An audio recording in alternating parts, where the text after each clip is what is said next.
Welcome to the Daily Devo. My name is Diana, and today we are talking about how God knows the plans.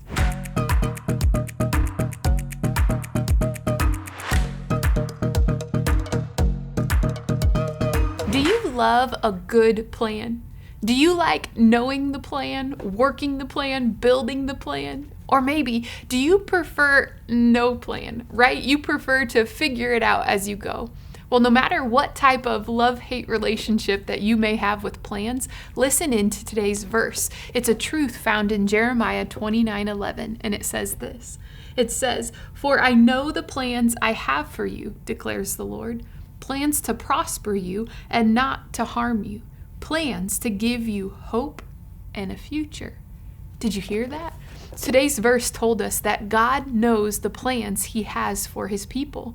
And God's plans for His people are plans to give you a hope and to give you a future. God chose that. God desires that. And God promises that. So here's the deal. When God first said this truth, this particular promise in Jeremiah 29:11 to His people were in the midst of a hard season. You see, they found themselves in this season of discipline. Remember, God never makes us follow His ways. Instead, He gives us a choice. And with all choices in life, there are consequences that come, good and bad results of our decisions and our choices. Well, the people of God, they repeatedly in the Old Testament chose not to follow God's ways time and time again.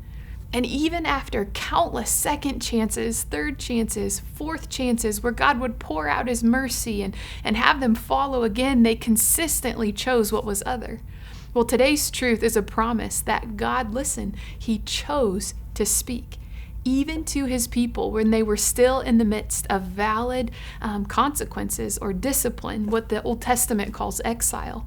Well, what does that mean for you and for me today? It means this, that the promise of Jeremiah 29:11 that God spoke, it still stands. You can count on it. You can believe it in faith. You can even hope for it. That no matter what is happening in your life, God is for you, that He knows the plans He has for you. And the plans that God have for you, they're good to give you a hope and a future. Your story, this is the truth, your story is not stuck forever. Your future is not dim. No, God has a plan for you, and it is full of hope and a future. Let's believe that today. Let's continue to follow God with His help today, because He knows the plan He has for us.